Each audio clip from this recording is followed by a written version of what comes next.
Sa 8 bilyong nakasilong. She, ito na yung yung araw na parang pinakaiintay mo. Sobrang tagal ng panahon. Alam kong may mga bagay tayo na hindi talaga napapag-intindihan. Parang wala na sa time, sa isip natin na magkaroon ng ganitong event. So, sana masayang-masaya ka ngayon sa plano natin na to. Lalo na nandiyan yung 2 bata. So, kita tayo mamaya. I love you. Paano nangyari sa'kin na patingin sa libong-libong mga bituin?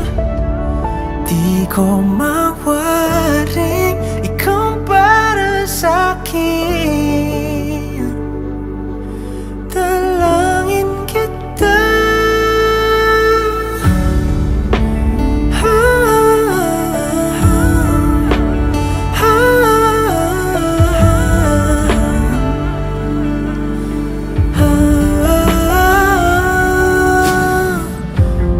Kalawakan mo ng pagitan, tadhana lamang ay ating sundan. Dahan-dahan sa dulo'y ating tagpuan.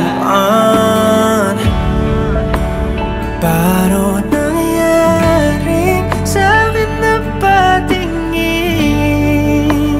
Cheryl, bukal ba sa loob ang iyong pagparito upang makaisang dibdib si Rolando Jr. na iyong pakamamahalin at paglilingkuran habang buhay? Opo, Father. Rolando Jr., bukal ba sa loob ang iyong pagparito upang makaisang dibdib si Cheryl na iyong pakamamahalin at paglilingkuran habang buhay? Opo, Father.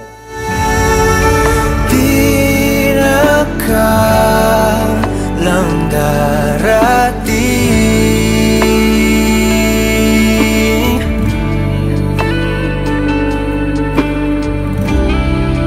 di ka nakun wakunwari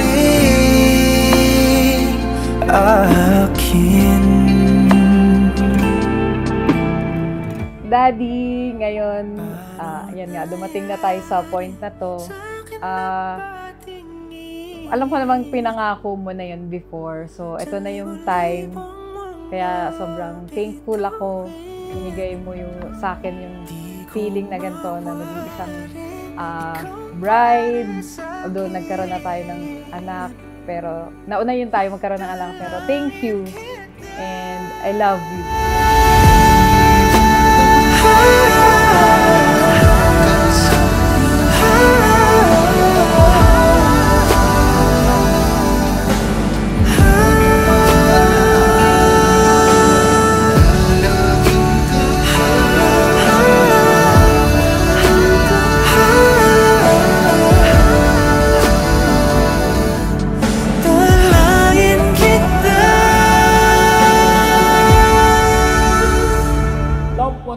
As I have loved you.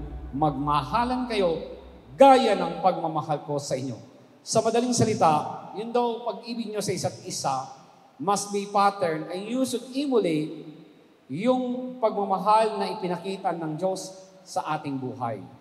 At ano ba yung pagmamahal na yon? Noong inialin ng Diyos ang kanyang buhay para sa atin. That's the ultimate expression of love.